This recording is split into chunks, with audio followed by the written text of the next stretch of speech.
went to his merchant just to get some meat and meal. Farmer went to his merchant just to get some meat and meal.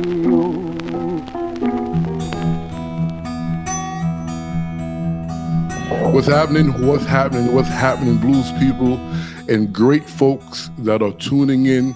Remember, hit that subscribe button to the YouTube page channel. Subscribe to our email mailing list, and always look for the updates of articles and content as we bring you the story, history, culture, traditions, vernaculars, everything, what I like to call Black folk narrative of the American Black experience. Today, yes, I have cheat notes. I have a very special guest, author, musician, actor, lecturer, and cultural bearer. Let's bring him on. Brother Daryl Davis, how are you, sir? Lamont, how are you doing? I'm doing well. Thank you so much for having me. I really appreciate it.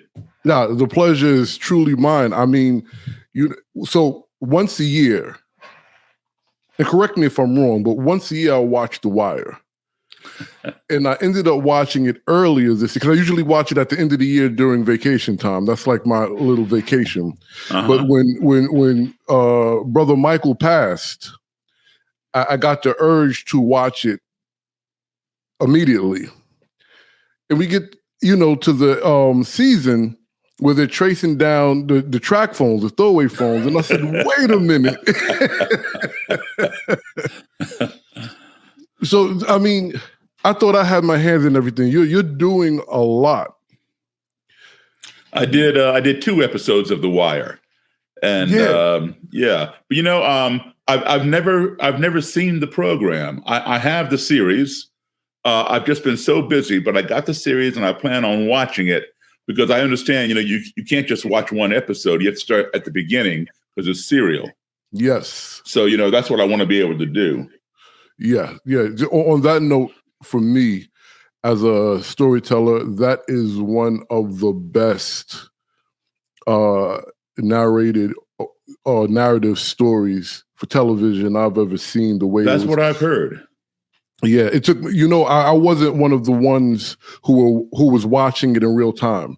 A good friend of mine kept urging me to watch it, and it took me. He gave me the set. He burned it himself.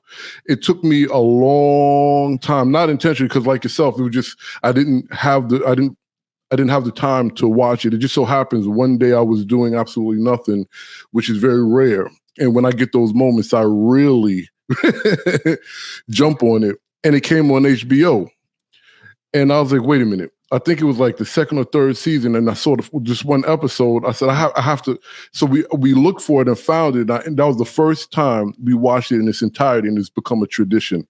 But yeah, it's a great series. But back to you. I need to understand, and I would like the audience to have a good understanding as we get into this conversation. What started your journey in preserving, or better being a cultural bearer for traditional Black music and its performance? Okay. Well, first of all, understand a little bit of my background. I was a child of parents in the U.S. Foreign Service. So I lived overseas in many different countries growing up. I was born in Chicago. My parents are from Virginia. I lived in Africa for 10 years. I lived in Europe. I started traveling at the age of 3. I was born in 1958. I'm 63 years old now. So I started traveling in 1961. We moved to Ghana for 2 years. Then Ethiopia, Senegal, Guinea, different places. Anyway, over there, overseas, the music that we would hear on the radio was about 4 to 5 years behind what you were hearing in the States. So in the early 1960s, when my peers were hearing the Beach Boys, the Supremes, the Temptations, the Beatles, I was hearing Elvis Presley, Chuck Berry, Little Richard, Jerry Lee Lewis, Fats Domino, the Coasters, the Platters, the Drifters, all that kind of stuff, right? So literally, I grew up with the music of the 50s, where, you know, my peers grew up with the music of the 60s. All right. And so I always liked music. And I never aspired to be a musician. But I want to be, believe it or not, my hero was James Bond. I want to be a spy. And to this day, I still have my 007 briefcase where you push the handle, a button on the handle, and it fires a plastic bullet. And nice. my James Bond decoder belt. I mean, it's probably worth a lot of money now, right? But anyway, I either want to be a spy or a computer programmer. And back then, you know, in my you know, early teenage years, computers took up more than this whole room. Right. And I knew there was money to be had, and I knew that they would eventually get smaller. I never dreamed they'd get as small as my cell phone. Right. But, you know, so somehow or another, I made a left turn. I went and saw Elvis Presley. I went and saw Chuck Berry. Yeah. And man, when I saw what those guys did on stage, it just turned my whole head around. And so in later years in high school, you know, before I was to graduate, I thought about, you know, what do I want to do? And since both computers and spying, espionage, were pulling at me with equal force in opposite directions, you know, I couldn't move either way. And I was trying to figure out, how can I have both careers? Well, back then you couldn't. Today you can. It's called cyber espionage, right? But you know, but that did not exist back then when I was in high school. So I thought about people that I admired, and those two names came to mind: Elvis Presley and Chuck Berry. And what I admired about them, Lamont, was the fact that both of these gentlemen had made millions upon millions of people all over the world happy with their music. People that they would never meet, people that they would never see.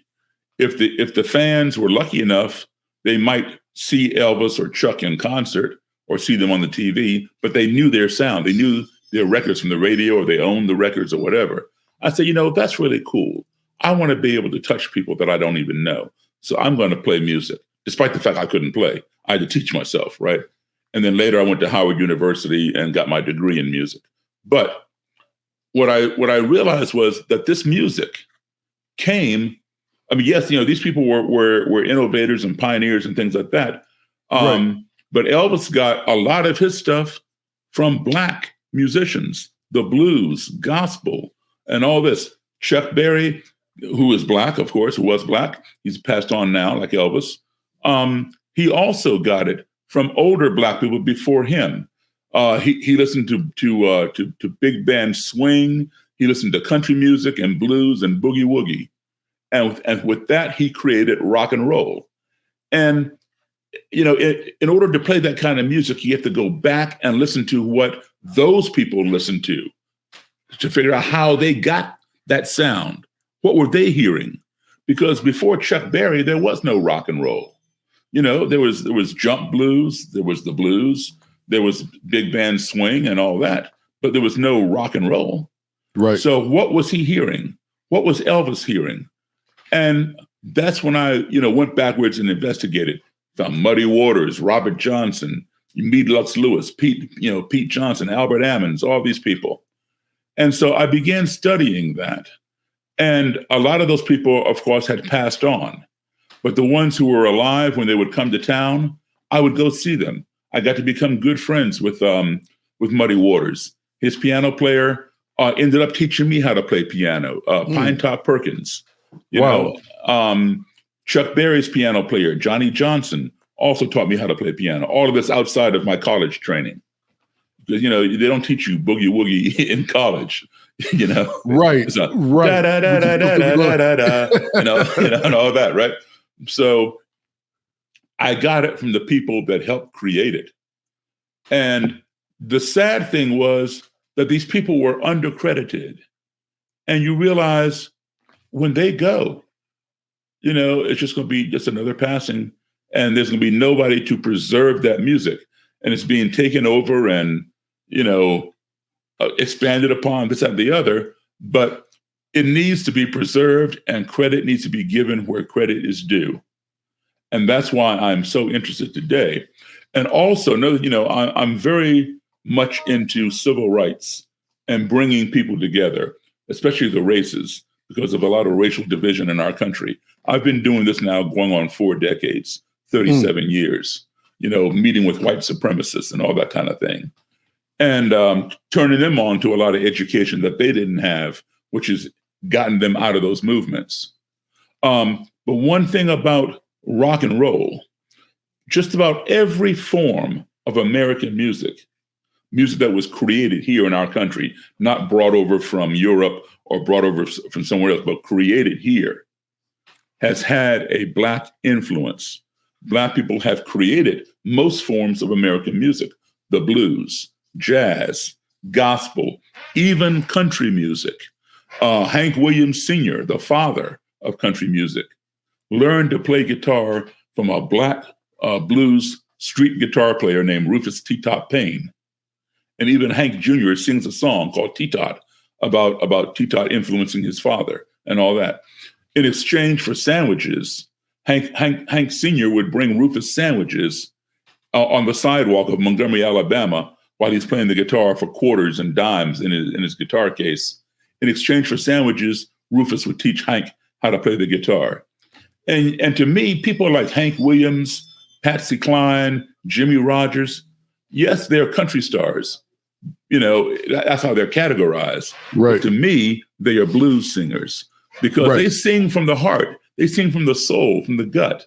They sing about real things, and that's the blues. And you listen to songs like Your Cheating Heart, Move It On Over, Hey, Hey, Good Looking. That's nothing but a blues, 1-4-5 chords blues, That's right. Yeah, and even the Carter family. Yes, in fact, I met Mother Maybelle Carter. I met her, and she was Johnny Cash's mother-in-law, and her daughters June Carter and her sisters. I had gone to see Johnny Cash one time, and I actually wasn't there to see Johnny. I was there to see Carl Perkins. Carl Perkins was a good friend of mine, and he was on tour with Johnny Cash. But the night that I went, he was he had taken ill the night before at wherever they played, so he didn't make this show. But I was there and I hung around and watched the show. And Johnny Cash put on one heck of a show, and he had Mother Maybelle and the Carter sisters all there. So I got to meet them and talk with them as well. But Leslie Riddle, who worked for A.B. Carter, played music. And he taught Mother Maybelle his guitar style. And in turn, she would incorporate that into her music. And most white country artists who came after Mother Maybelle patterned their guitar playing after her, until Merle Travis and Chet Atkins, etc. But a lot of the early ones patterned their guitar playing after Mother Maybelle, who patterned hers after Leslie Riddle, a Black man. Correct. And a lot of this is history that a lot of people don't know and don't understand. And most people think, the banjo is a, white Appalachian bluegrass instrument. It came from Africa. I mean, a lot of people know the drums did, but they didn't know that about the banjo. Correct. So now with that being, because there was a lot of things that you touched on that I actually wanted to speak about, but let's slightly pivot to one of the statements you made in your answer, which pertains to your civil rights work and trying to bring people together, because I found it interesting. And I even spoke to my nephew about this. Your work documenting your encounters with the Ku Klux Klan. What sparked a even thought to you to let me go, let me go into this world? And then how was it? What was it like? Sure. Well, I'll give you one instance. I was 10 years old, one of the times when I came back from my parents' assignment overseas, because you come back every 2 years. And I was in the 4th grade. I was one of 2 Black kids in the entire school. myself in 4th grade and a little black girl in 2nd grade. So consequently, all of my friends were white. Many of my male friends were members of the Cub Scouts, and they invited me to join. This is 1968. I'm 10 years old. And so I joined the Cub Scouts. They were wonderful to me, had a great time, all that. Well, we had a march, a parade, along with several other organizations, Girl Scouts, Brownies, Boy Scouts, 4-H Club, etc. And the streets were blocked off. The sidewalks were lined with nothing but white people waving and cheering and smiling. Everything was fine until we reached a certain point along this parade route when suddenly, boom, I'm getting hit with bottles, soda pop cans, and small debris from the street by just a small group, just maybe 4 or 5 people, white people mixed in with the larger crowd off to my right on the sidewalk.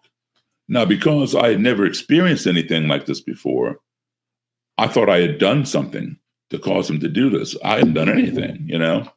And I'm thinking, okay, you know, these people, you know, they don't like the Scouts. That's how naive I was, right? So it wasn't until my den mother and my cub master, my troop leader, they all came running over and covered me with their bodies and escorted me out of the danger. And I'm like saying, why are they doing this? Why are they doing this? And all they would do is just shush me and rush me along, telling me everything's going to be okay. Keep moving. It'll be okay. And so they never answered my question. Now, they knew what was wrong. I didn't. And so at the end of the parade, I went home. And my mother and father, who were not, you know, in attendance of the parade, they were putting Band-Aids on me and cleaning me up and asking me, how did I fall down and get all scraped up? I told them, you know, I didn't fall down. Told them what had happened. And for the first time in my life, my mom and dad sat me down and explained to me what racism was. I had no clue. Believe it or not, at the age of 10, I had never heard the word racism. Why? Not that I was naive or stupid. Well, yeah, I was naive, but I wasn't stupid. But the word and that behavior did not exist in my world. When I was overseas, I went to international schools. My classes were filled with kids from Nigeria, Japan, Czechoslovakia, Russia, Germany, France, Sweden. Anybody who had an embassy in those countries, all of their kids went to the same school. And my first exposure to school was overseas. I went over when I was 3 years old, right? So I was in kindergarten, 1st grade, 3rd grade, 5th grade, 7th grade. Every 2 years, we come back here. So my first exposure to school was a multicultural environment. So that became my baseline. That's all I knew. And even though we may not look alike, we don't speak the same language, we don't worship the same way, whatever, we all got along. You know, we played together, we worked together, we had slumber parties. There was never any racial tension. But when I would come back home to my own country, I would either be in all Black schools or Black and white schools, meaning the still segregated or the newly integrated. Right. Even though desegregation was passed by the Supreme Court in 1954, it didn't happen overnight like a light switch. It took years and years, right? So even in the 60s, schools were still, segregated just by neighborhoods and zoning and all that kind of stuff. Right, because didn't Mississippi just recently lift their segregation in school laws, something to this effect, a couple of years ago? I remember just a couple of years ago that in one place, I think it was Pearl, Mississippi, right? They had separate proms, a Black prom and a white prom, and they did not allow any interracial at their proms. You know, now we're in 2021. 2020, yeah. Yeah. Like I've said, we live in space age times with a lot of people still with Stone Age minds. You know, I mean, it's just, I mean, it's not funny, but it is, you know? Right. So anyway, you know, when my parents were explaining this to me, my 10-year-old brain could not process that because the people on the sidewalk, I remember there being a couple kids, maybe a year or two older than me, and a couple of adults who were participating in this throwing. they did not look any different to me than my white friends overseas, whether they were my little French friends, my little Danish or Australian friends, or my fellow Americans from the embassy, or for that matter, my American friends right here in the US that I was in school with, who treated me rather well. So the color of somebody's skin had nothing to do with how they treated me. I didn't believe my parents because I couldn't process it. Right. I didn't believe it.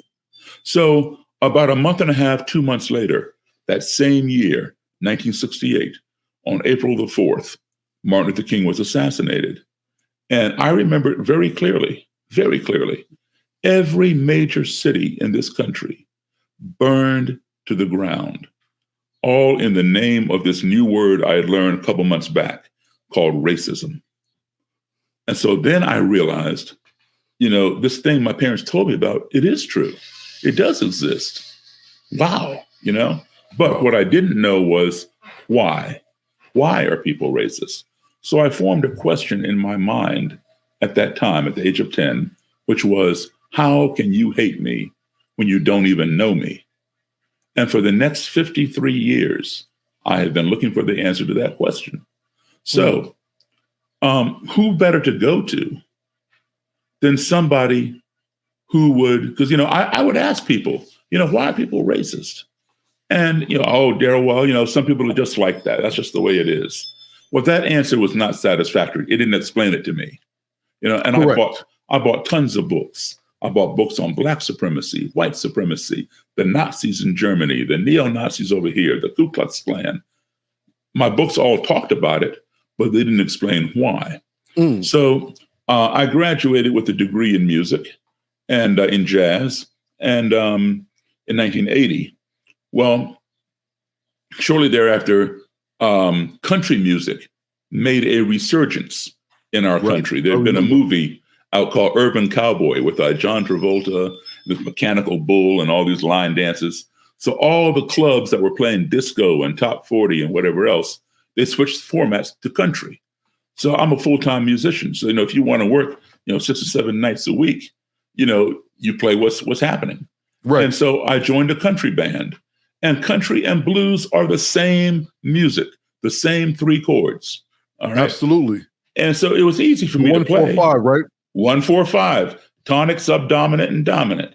And so I joined this country band. The band was established here in the Maryland area. They were pretty well known.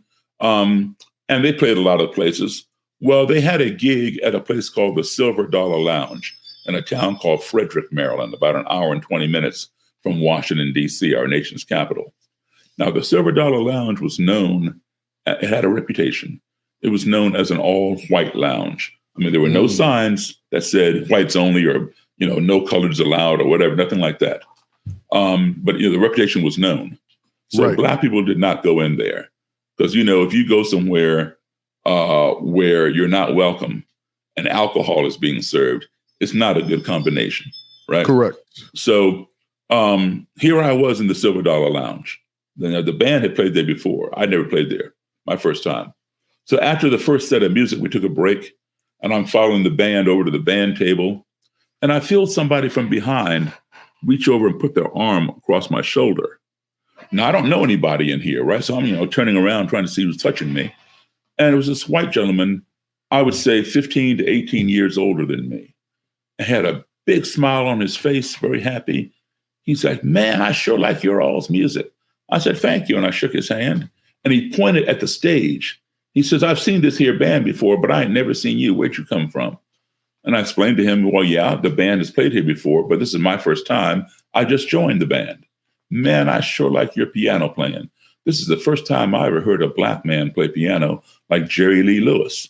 Now, I was not offended, but I was surprised that this gentleman who had to be at least a decade and a half older than me did not know the Black origin of Jerry Lee Lewis's piano style. And I said to him, well, where do you think Jerry Lee Lewis learned how to play? And he says, what are you talking about? I said, he got that style from the same place I did, from Black, blues, and boogie woogie piano players. That's where rock and roll rockabilly evolved. Oh, no, I ain't never seen no black man play like that, except for you. Jerry Lee invented that stuff. I'm like, so I'm thinking, okay, dude never saw Little Richard or Fats Domino, right? Right. And I, he didn't believe me. I said, listen, I know Jerry Lee Lewis. He's a good friend of mine. He's told me himself of who he would see play and things like this. He didn't believe that either. Wow. But he was so fascinated with me, he wanted to invite me back to his table and buy me a drink. Oh. Now, I don't drink alcohol, but I had a cranberry juice. He paid the waitress. He takes his glass, he clinks my glass and cheers me.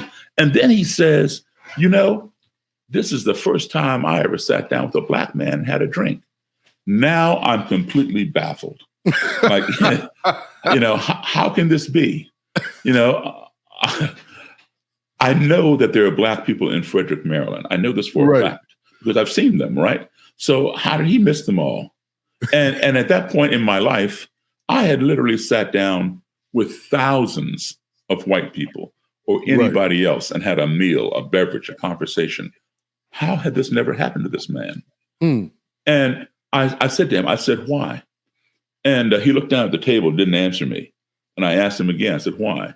And his buddy who was sitting next to him elbowed him and said, tell him. I said, tell me.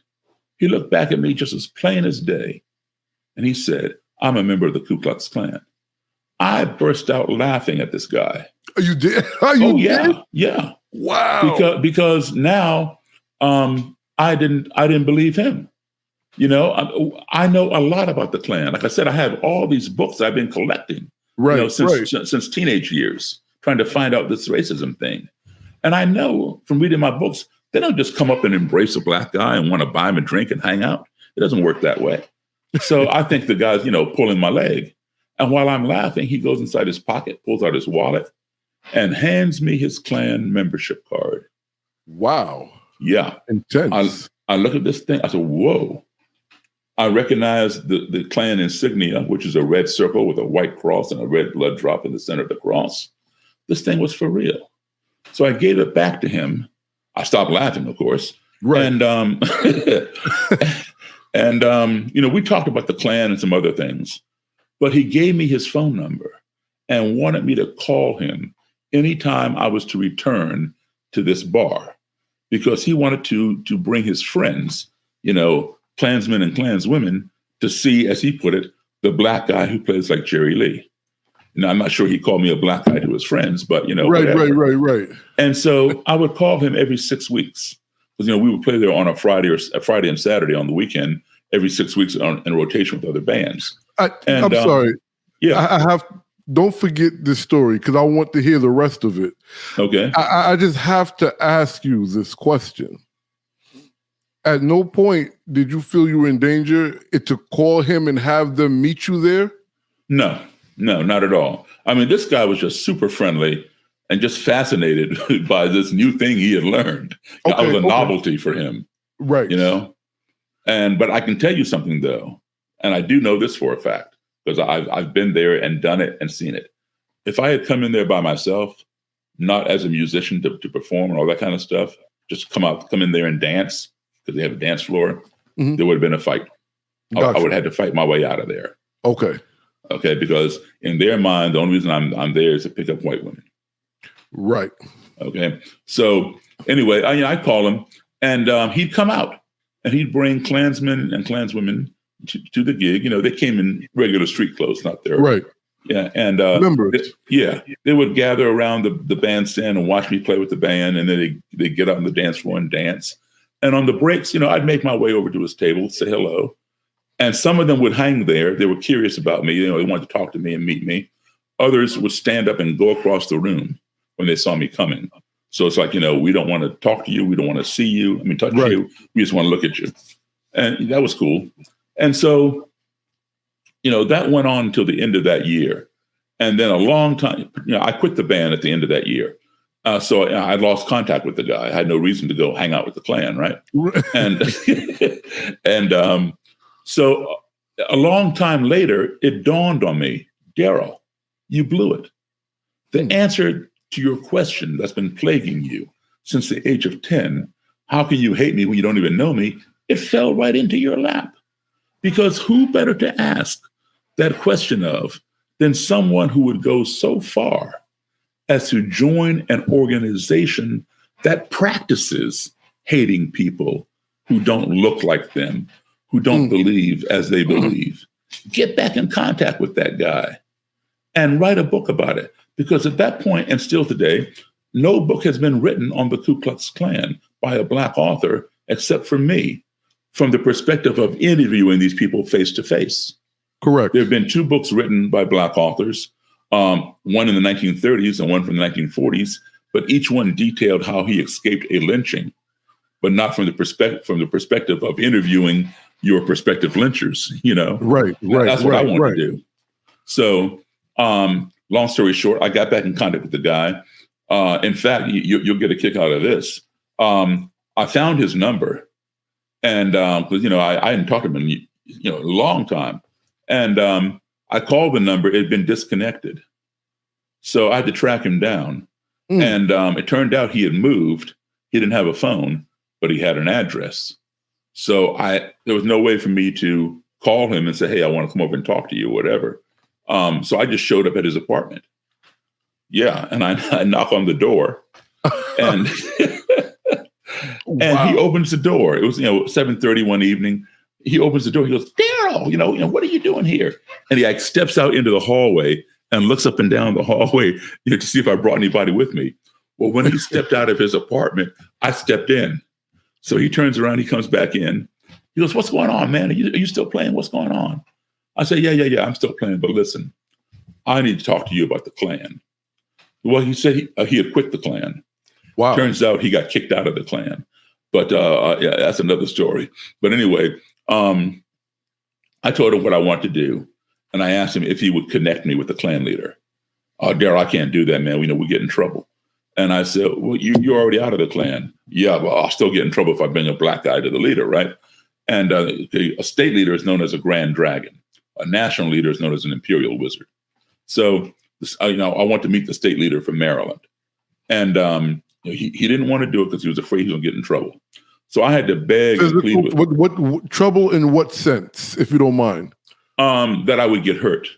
He was genuinely concerned about my safety as well as his own. If he were to take me to this guy, right? And I begged and pleaded with him to give me the guy's address and phone number. He finally gave it to me on the condition that I not tell this guy where I got his personal information. I said, wow. Okay. So it sounds like I didn't mean to cut you off, but listening to this, they always say what you aspire as a child comes to fruition in one form or another. This sounds like espionage, but go ahead. Okay. I'm going to see if I can show you something here. Give me 1 second here while this thing. Do you see a picture there? I do not. Okay. Hang on a second.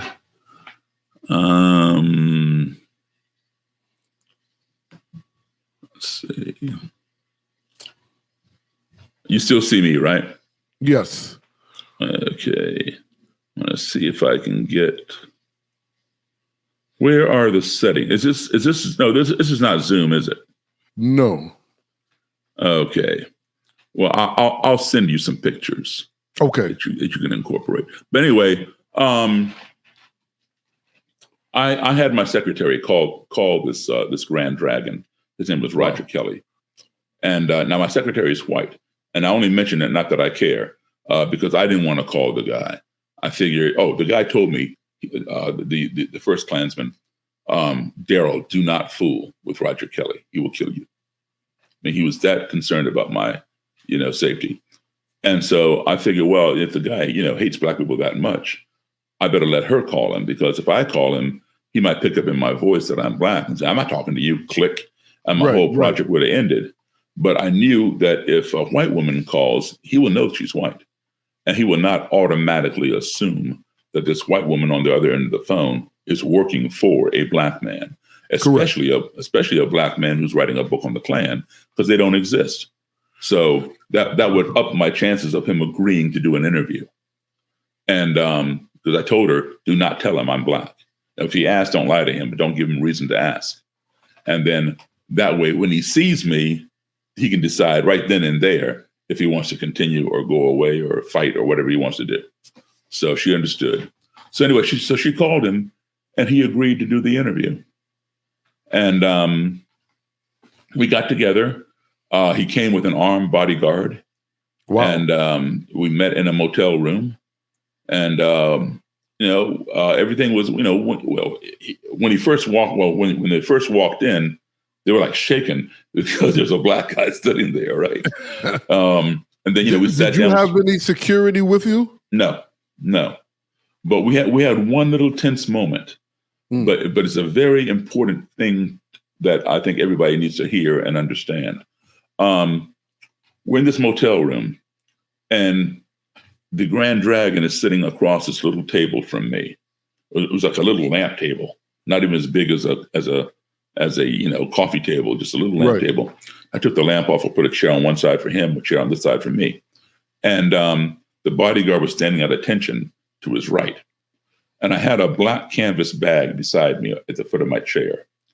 I had a cassette recorder in there, which I set in the middle of the table, all in hopes that he would allow me to record the interview, which he did.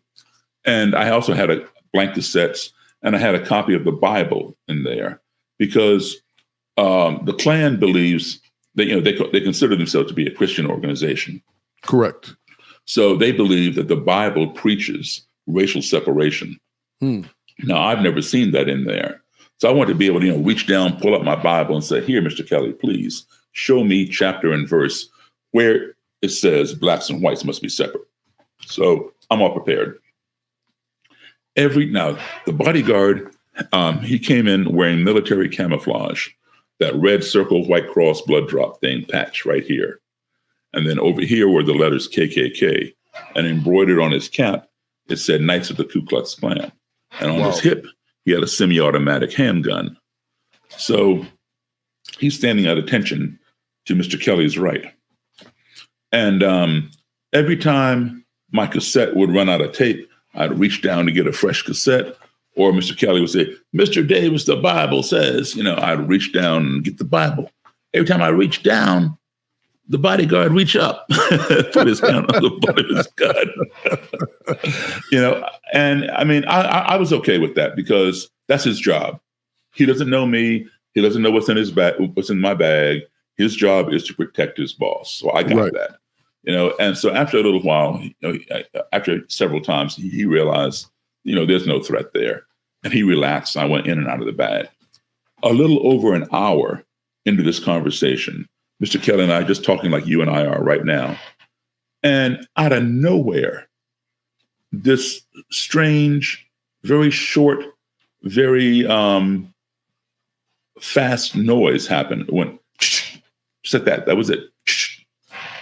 And we all jumped because it wasn't within our context of what we're talking. It just came out of nowhere. And because the noise was so short and so fast, my ear could not discern what it was.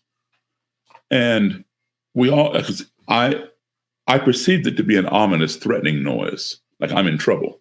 Right. Because, I'm a black guy. Here's the head of the Klan for the state of Maryland. I'm already told that he would kill me if I fool with him, So I have all this running through my head. And so I'm thinking, okay, well, I know he made that noise because I didn't make it. Right. And because I could not explain it, I perceived it to be an ominous, threatening noise. And so I went into survival mode. I jumped up from my table. I went from my chair. I hit the table because I'm getting ready to come across that table and attack the Grand Dragon and the bodyguard to preserve myself, right? Correct. When you fear for your life, you go into survival mode. And there are about 4 things you can do. Some people, they just pass out, they faint because the fear is so great, the brain cannot process it and shuts down and they fall out. I don't do that. Second thing people will do, their muscles tighten up and they constrict and they start shaking. Right. You can be punching them, kicking them. They won't even be blocking like this. You see people rubbing the little fetal ball. Right. That's called paralysis by fear. They can't move. They're so shaken. I don't do that either. The third thing people will do is to run away. And that is your best choice. As quickly as you can, separate yourself from the source of fear. Get away from it. I would have chosen that if it had been available. But how are you going to outrun a bullet in a motel room? Correct. Right? So I'm not armed. My secretary is not armed. Only person I know for sure who is armed is the bodyguard. I can see his gun here. I don't know if Mr. Kelly has a gun up inside his suit jacket or not. So the fourth thing you do is a preemptive strike. Get them before they get you. And that's what I was going to do. Because my job is to protect myself and my secretary. Like his job is to protect himself and his Grand Dragon. So I hit the table because I'm going to dive across there. And I'm looking right into Mr. Kelly's face, right into his eyes. I didn't say a word, but my eyes were speaking for me. And they were saying, "What did you just do?" But his eyes, he didn't say a word either, but his eyes were like looking right into mine. And I could read his eyes. His eyes were saying to me, "What did you just do?" And the bodyguard had his hand on his gun, like, "What did either one of y'all just do?" Well, Mary, my secretary, she was sitting to my left on top of the dresser because there were no more chairs. She realized what had happened and she began explaining it. Before they even arrived, I had given her some money and sent her down the hall to get soda pop out of the vending machine and put it in the ice bucket, put ice, get it all cold. So I'd be able to offer Mr. Kelly a cold beverage. Regardless of what we agree on or don't agree on, I'm going to be hospitable. I invite him, I'm going to treat him, So we've been talking for a while. The bucket of soda pop is sitting in the ice next to Mary. The ice had begun melting and the cans of soda were falling down the ice. Wow. Right. Because it happened again and we all began laughing. We all began laughing at how ignorant we all had been. But now this was a teaching moment. The learning would come later, but this was a teaching moment on two counts. One, when the noise happened, we all became fearful of one another. Right. That's a human emotion. Regardless of what color he is or what color I am, we don't even know each other. We both feared each other together. And when the fear was addressed, we felt relief, we felt joy, and we all laughed. Here I am laughing with the head of the clan, sharing the same humor. Right. Now, really, it wasn't funny because, somebody could have gotten shot over an ice cube, Yeah. But the relief caused us to laugh and we were happy for each other. Right. Right. But the second lesson taught is this: all because some foreign, and I say underline, circle, highlight the word foreign, entity of which we were ignorant, being the bucket of ice cans of soda. We knew it was over there, but we long forgotten about it. Right. All because some foreign entity entered into our little comfort zone via the noise that it made. We became fearful and accusatory of each other. So the lesson taught is ignorance breeds fear. We fear that of which we are ignorant. We were ignorant as to what that noise was. So we feared it and blamed each other. Right.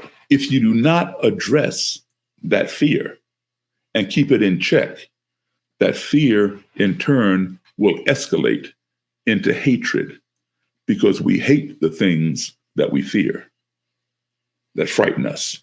Right. If you don't address that hatred in turn will escalate into anger, which escalates into destruction. We want to destroy the things that we hate. Why? Because they frighten us. But guess what? They may have been harmless and we were simply ignorant.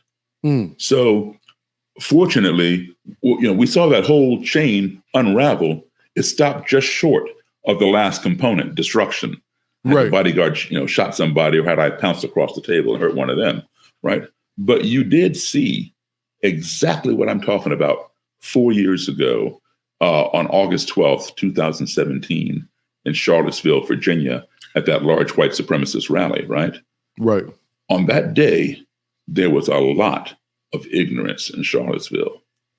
There was a lot of fear in Charlottesville. There was a lot of hatred in Charlottesville. And what did it culminate in? It culminated in destruction when a white supremacist got inside his car and tried to murder as many counter-protesters as he could by driving the car full force, full speed into the crowd of protesters. Right. He succeeded in injuring 20 people and murdering one young lady named Heather Heyer. So ignorance breeds fear, fear breeds hatred, hatred breeds destruction. Now, personally, I think we go about things the wrong way in this country. We spend a lot of time talking about the other person, or talking at the other person, or talking past the other person. Why don't we spend just a little bit of time talking with the other person? Okay, that's what I do. And we spend too much time addressing the symptoms of the problem, not the cause, the symptoms. Forget about the destruction. Why are we addressing the destruction? If it's destroyed, it's not coming back. All right. So we address the destruction. We address the hatred. We address the fear. Forget those things. Yes, they are real, but those are byproducts. Those are symptoms of the nucleus. All right. We need to address the nucleus. What is causing those byproducts? Ignorance. All right. We need to address ignorance. If we cure ignorance, then there's nothing to fear, because we only fear that of which we're ignorant. So with nothing to fear, there's nothing to hate. With nothing to hate, there's nothing to destroy. Now, the good thing is there is a cure for ignorance. That cure is called education and exposure. So what we need to do is focus our resources, our energy, our money, our time spent on providing exposure and education to ignorance, and cure that ignorance. Then you don't have to worry about all those byproducts. The more people know, I'm sorry, go ahead. Well, I wanted to ask you a question based on that last statement, because now that information seems to be at the stroke of a key, even though there's a plethora of us who've read these books before it was available, right? Mm-hmm. There's this ideology or this idea that, and I'm saying it this way intentionally, but that a lot of the things that we were taught were actually incorrect. Yes. And it was taught intentionally to perpetuate what a lie, the big lie. Correct. So, another big lie. Right. So not the current one. Not the current one, but right. So like I was watching, there was this white journalist, I believe in the late 50s, and he was in the South somewhere, asking white people of this town what they felt about civil rights and whatever was happening at this moment. It was a snippet, so it didn't give much context.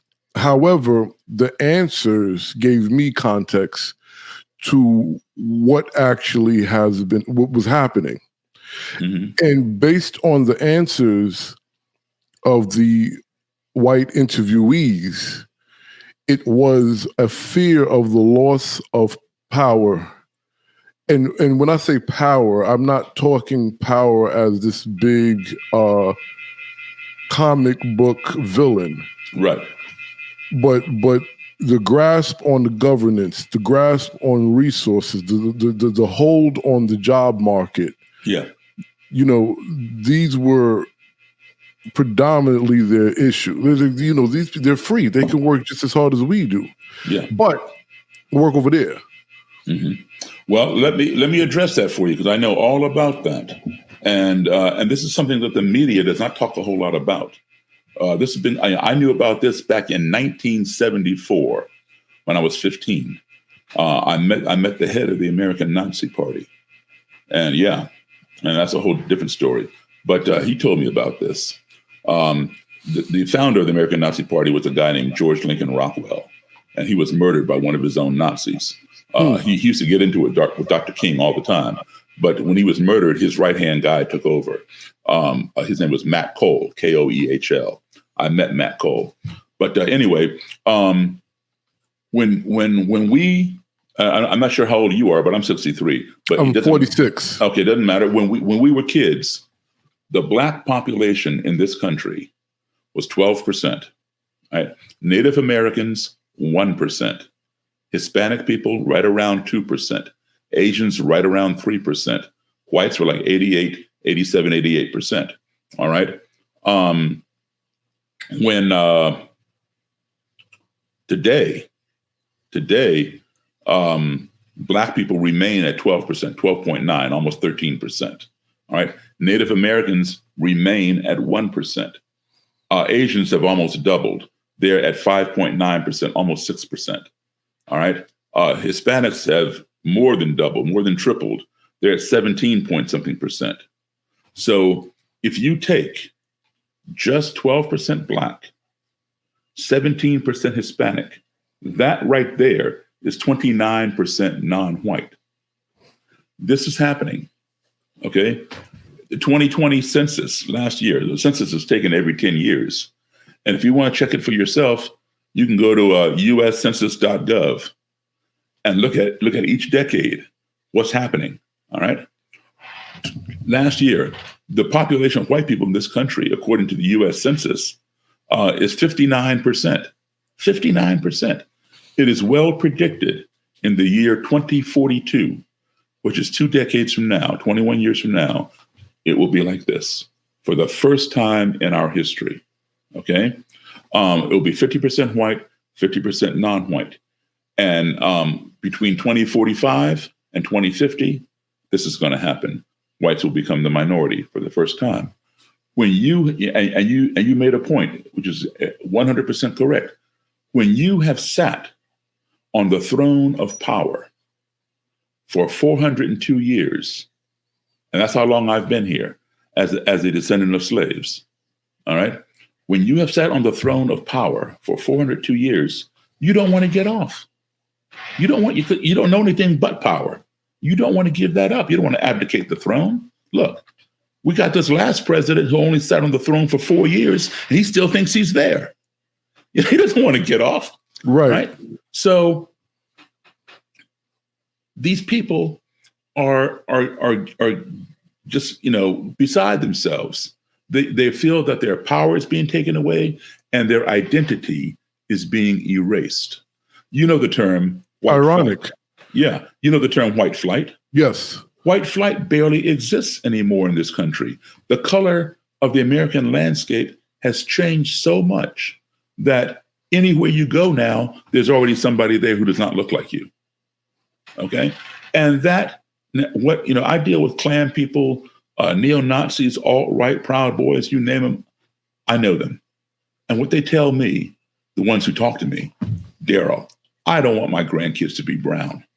They call it the browning of America or white genocide through miscegenation.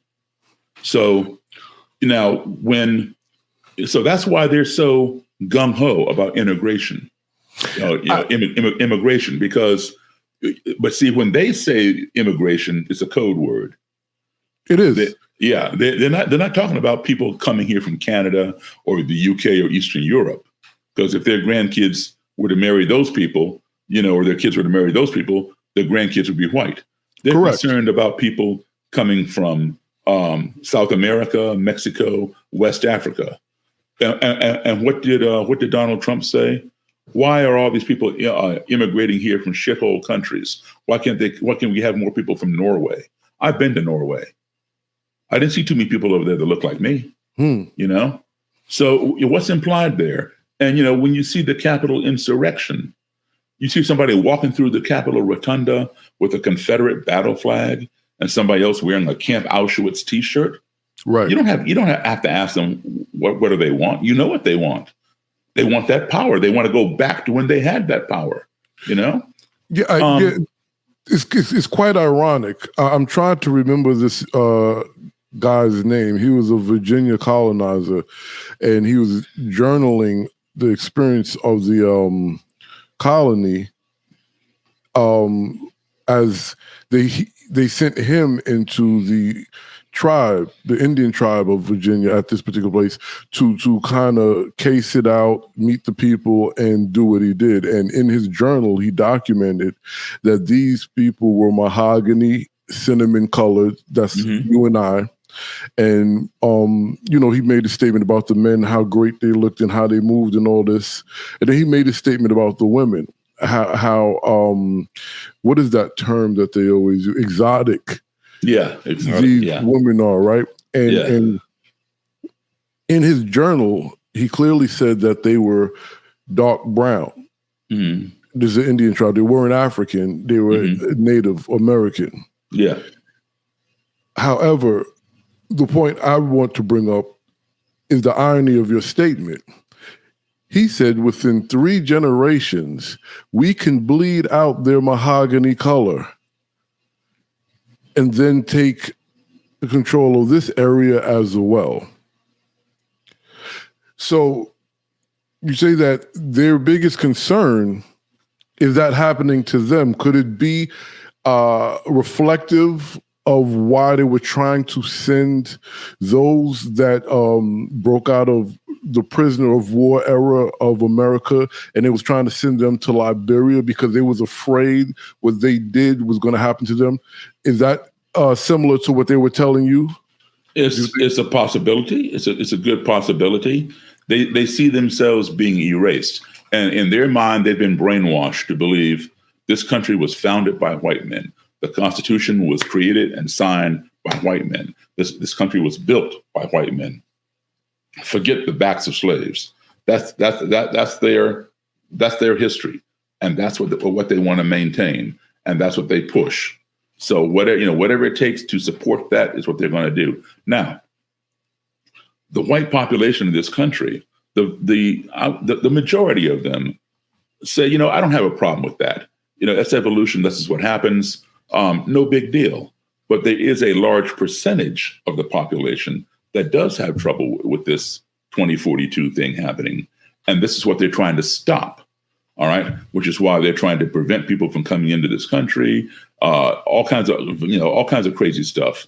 And this is why you have so many more groups. When I first started this work, like I said, almost 40 years ago, there was just the Klan, white power skinheads, neo-Nazis. That was it. Today you got the Klan, the white power skinheads, the neo-Nazis, the Proud Boys, the alt-right, the Oath Keepers, the 3%ers, on and on and on. And they're all saying, come join us. We're going to take back our country. We're going to build that wall, send those people back to where they belong. We're going to make America great again, and all this other kind of nonsense. And so people, out of fear, because they're becoming phobic about this, go and join these groups. Because it's like, man, I used to live in an all-white neighborhood, and this guy's from Mexico, and that guy's from Nigeria, and that guy, I don't know where the hell he's from, but he's not from here, and they're feeling this closing in, right? And so they go and join these groups to take back our country, right? And so when the group fails to do it, or is not acting fast enough, some of these people say, you know what? If the Klan can't do it, or the neo-Nazis can't do it, I'll do it myself. And that's when they walk into the Black AME Church in Charleston, South Carolina, and boom, boom, boom, boom, and murder 9 Black people conducting Bible study. Or they walk into the Tree of Life Synagogue in Pittsburgh, boom, boom, boom, and shoot up 11 Jewish people. Or the Walmart in El Paso and murder 23 Mexican people. Or the Sikh Indian temple in Oak Creek, Wisconsin, and murder 6 Sikh Indians. These particular people are called lone wolves. They're acting on their own. Now, as we get closer and closer, now, I'm not a conspiracy theorist, I'm just telling you the facts. As we get closer and closer to 2042, we're going to see more and more of these lone wolves. In fact, you saw one a few months ago. Yeah. When that 17-year-old boy from my home state, Illinois, came into Wisconsin and with his gun and shot those 3 protesters. He murdered 2 of them and blew the 3rd guy's arm off, got a bottle of water from the cops and went home. Right. Kyle Rittenhouse was his name. That's a lone wolf, 17 years old. All right. We have intelligence agencies in this country that have operatives that can fit the profile, and they can join these groups, these subversive groups undercover, because they fit the profile, right? Right. And they can gather intelligence and report it back, and then foil some of their plots. Like, for example, you remember a few months ago, there was that crazy group in Michigan that was going to kidnap and murder the governor. Yes, I remember. Yeah, we already had operatives in that group. That's why she wasn't kidnapped and murdered, because our operatives gathered that intelligence and reported it back, and everybody got arrested right before it could happen. Right. So you had So that's great that you can infiltrate these groups, but we don't have any agencies or anybody who can infiltrate a lone wolf. How do you infiltrate one person? You can't. Right. Well, let me ask you this question. And I've been asking people this, I would say for the past several months, as different as this cancel culture really is predicated on, if you don't say what I agree with, then you can't speak. One thing I've noticed is, and people might get mad at me, but I'm going to say it anyway, because those who know me or listen to me heard me say it. There are shared ideologies on both sides of this fence. Mm-hmm. I guess what would separate them could be race or ethnicity, right, or classification. Mm-hmm. But the ideologies are exactly the same. Believe it or not, go ahead. Black supremacists and white supremacists get along. They get along fine because it's the same ideology. Each one believes in purity of their race. And so they respect that belief from each other. Right. Right. So if that's the case, are we looking at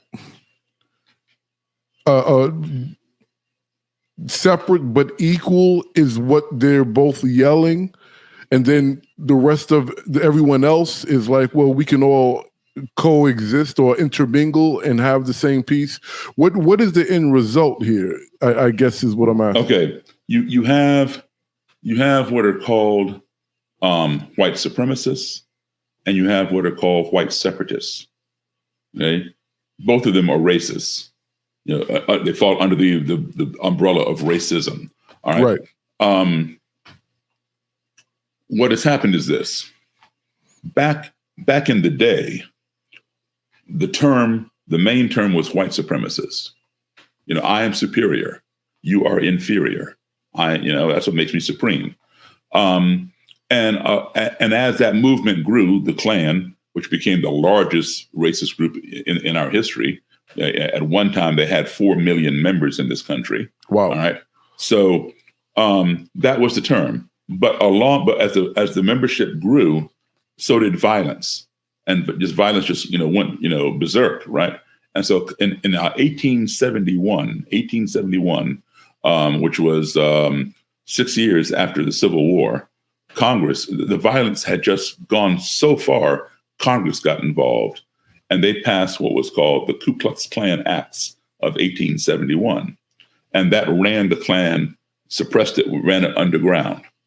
All right. And a lot of it disbanded and stuff like that. It was still there, but it was kind of underground. And so because the term white supremacy, people began dropping out of it because that term carried a lot of baggage with it, a lot of hangings, a lot of, dragging people behind vehicles, right, bombing their churches, bombing their houses, all that kind of stuff. And while there were, a lot of white people who were involved in the Klan, that was doing this, a lot of them did not want to participate in that kind of activity. I don't like you because you're black. I don't like you because you're Jewish, but I'm not going to kill you. Right. I'm going to keep you suppressed. So they began dropping out when all the violence happened. So membership began going down. All right. And so the term white supremacy had a bad taste to it. It wasn't palatable to recruit people. So they changed the name when the Klan was reborn in 1915. with the movie Birth of a Nation, right, by filmmaker D.W. Griffith, that sparked a revival interest in it. And it was still white supremacists then, but and they grew. But then with all the violence, the membership went down. So they changed the name, or they changed the ideology, so to speak, in words, not in belief, but in words, because the term white supremacist was a turnoff for some white people. They said, I'm a white separatist. I don't hate you. I don't hate Jewish people. I don't hate Black people. I just love my own race. You can have your parks and your schools and your workplaces. We should be able to have ours. Oh, okay, that's cool. I like that. Sign me up. So you get people joining the Klan under the guise of white separatism, right? And as the membership grew, more and more violence happened, right? So they had to drop that name. And so now white supremacy was not palatable. White separatism was not palatable. So now they come up with a new name, white nationalist. What is a nationalist? A nationalist is someone who loves their country. You're a nationalist. I'm a nationalist, but we don't walk around saying I'm a Black nationalist. It's a nationalist. There are a lot of there are Black nationalists, sure. Just like there are white nationalists. But when you attach that adjective to it, something is wrong. Something is wrong. Why can't you just say, I'm an American? I'm an American. That's what I am. But now, when you say I'm a nationalist, okay, that's fine.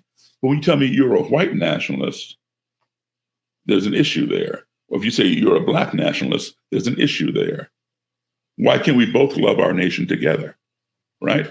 So, so now that's the term, and then they change it to alt-right. They keep changing the name so it becomes more palatable and they can recruit more members. But at the end of the day, the old cliche: a rose by any other name is what? Still a rose. Still a rose, exactly. Right.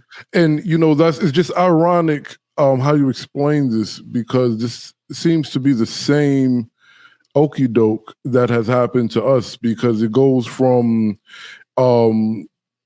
because black folk is not one monolithic, right? And then everybody is not from Africa. A good portion of us is from here, but the classifications, like you just described, change from the tribal name to Indian to mulatto in some cases, to colored to Black to Negro, Afro to African American. So is it a fair assessment that this corporate experience, as they say, known as America, predicated racism on the idea of capitalism, and just utilizes false information to all sides involved to keep this machine going?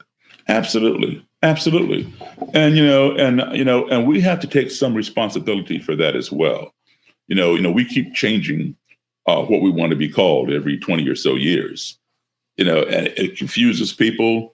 People don't know how to address you. I don't want to step on eggshells. You prefer to be called Black or African American, or Now I'm speaking for myself.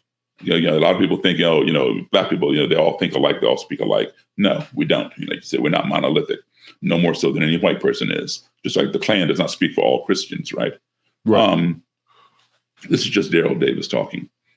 I don't have a problem with the word colored. I have no problem with that word whatsoever. If somebody calls me colored, I have no problem. If they call me Negro, I have no problem. Black, I have no problem. African American, I never use the term. Okay. And the reason being, two things. One, I lived in Africa. I lived there for 10 years in different countries. Obviously, my ancestry is from Africa. I'm not ashamed of that. That's fine. Okay. In fact, any white American that any white person in this country that if you want to go back far enough, they also are African American, as far as I'm concerned, because the first form of human being was found where? In Ethiopia, and it was known as Lucy. And so all humanity goes back to Africa. Okay. So regardless of what color you are, so until an older remains of a human being are found somewhere else, let's say in China, for example, if you find an older human being than Lucy in China, then we all would be Chinese Americans. Right. Okay. I get your point. Right. So to me, African American is someone who came over here recently and became naturalized. When you've been here for 400 years, as I have, you are an American. Now, if you need to describe me because, somebody's looking for me, well, he's black, or, you say I'm wearing a red shirt, but, there are tons of people out there. Well, he's a black guy wearing a red shirt. That's fine. I have no problem with that. Or if I committed some kind of crime and you saw me and you're telling the police, to me, African American is a misnomer, because you see some black guy snatch a purse and run down the street. Is he African American, or is he from Nigeria, or is he from Jamaica or Trinidad, Tobago, or the Virgin Islands, or Puerto Rico? So it's just like a lot of us, cannot tell the difference between somebody from Vietnam or Korea or China or Japan. All right, they can tell the difference, and they get very upset if you confuse them. Exactly. Right. So, I prefer just to be known as an American. If you have to go any further than that, you can say he's black, you can say he's colored, he's a Negro, whatever. I don't have a problem with that, because we have the Negro Baseball League. Right. Are we going to change that name to the African American Baseball League? No. We have the National Association for the Advancement of what? Colored people. Are we going to change that to the quadruple AP? No. So, and we're going to circle back to music, but I have to ask this question based on what you said, and specifically because you said you lived in Africa for 10 years, right? Mm-hmm. There's this concept of Black Americans wearing what they believe is African garb, and it's false. Celebrating, right, what they believe is African culture. Mm-hmm.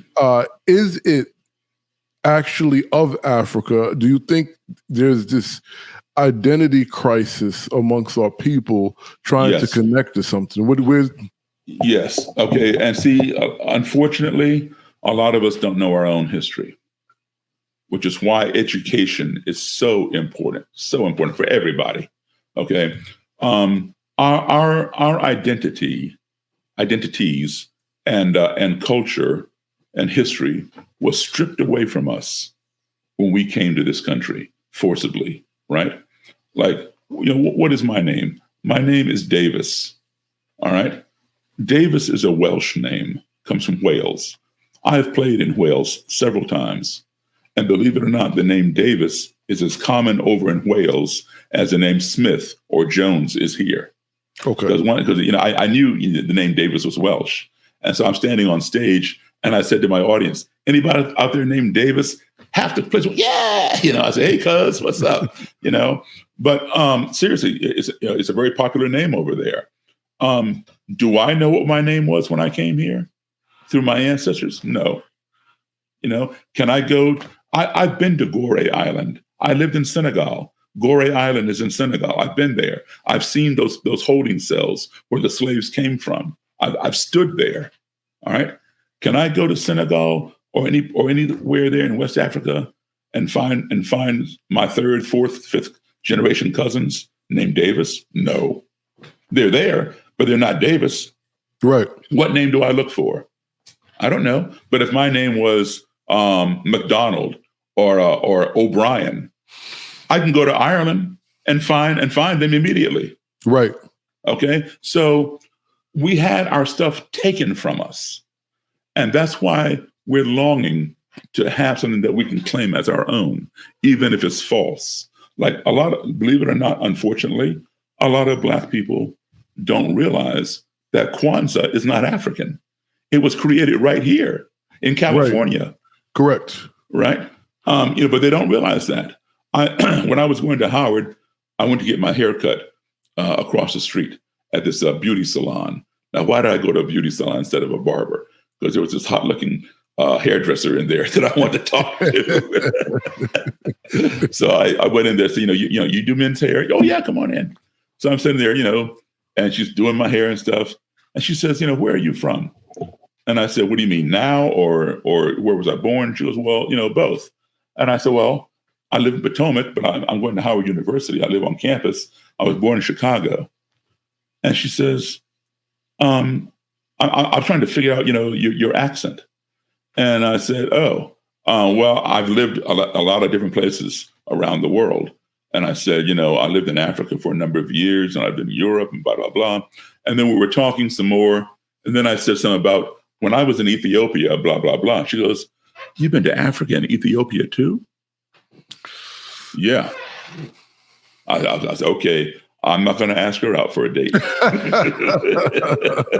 But, so that's, we need that education. And also, you remember the Afro? Yes, I do. That was not invented in Africa. That was invented right here in our country, right here. See, I'm happy you said that because, again, so let's just go right to the point before I give this long explanation, because I'm seeing a huge connection, a thread of what is called Black American culture. Right, Afrocentric or whatever. Right, popularizing around the world, then being returned back as it started somewhere else. Let's talk about music for a minute. Okay, and then I've got to run, but I'd love to do another music program with you because I've got another Zoom at 2:00. Okay, cool. All right. Okay. So I tell people a lot, and I'm currently exploring and writing on this in regards to, I guess, critical race theory for that matter. I don't particularly like to use that term all the time, but I think it falls in line with that. Black American music is the new King Cotton industry. I don't even know if it's new, but do you see a parallel between the cotton industry and the music industry? Even I want to say particularly to the blues, but it's not even just predicated. No, it's not even just. It's every form of American music. Okay, it's rap, it's the blues, it's jazz, it's swing. I mentioned country, even bluegrass. You got African buck wing dancing when they do their clogging. That's where that came from over here. Also from Ireland, though, but they made a combination of it. The banjo, all that kind of thing. R&B. We can go back to the blues. We can go back to jazz. Look, people like King Oliver, Louis Armstrong, Duke Ellington, Count Basie. Who did they consider the king of jazz? Benny Goodman. Benny Goodman was a great musician, and he did a lot of wonderful things. He would have black people in his band, and he would refuse to play if they would not let the black player in. Okay, he did a lot of good things. He was not the king of jazz. All right, he did not invent jazz. Edward Kennedy Ellington, he only got the title Duke, not king, but Duke. Right. Okay. William Basie, he only got the title Count, not king. All right. The king of swing was Sammy Kaye, another white guy. Swing and sway was Sammy Kaye. That was the slogan. Man, nobody swung harder than Lionel Hampton and Count Basie. Yeah. Elvis was great. I love Elvis, but he did not invent that stuff. And he even said in two places. One, that Fats Domino was the king of rock and roll. And another time he pointed at Chuck Berry, who he was watching play, and said, there goes the king of rock and roll. He didn't like the term king of rock and roll for himself because he admitted who his influences were. But the media, the press, were not going to let him give credit. Because, see, at first, the white establishment hated Elvis Presley because they felt he was corrupting white youth by doing all that black music and dancing around like a black person, shaking his hips and all that, right? Gyrating. But to your point about the King Cotton industry, when they realized they did not like that man, right? They kicked him off of TV, and then when they had to bring him on, they only shot him from the waist up. All right. When they realized how much money Elvis Presley could generate. All of a sudden, they embraced him. He's the king. He invented rock and roll. King Cotton. That's right. No, that's right. That's right. So let's do a part two, and let's do music. Definitely. It's just great talking to you, man. You're a wealth of knowledge. Remember, hit that subscribe button and that like button. Sign up for our email newsletter and become a member by joining our Patreon, where some of our more intensive content will be living. But you can always find some stuff here on YouTube as well.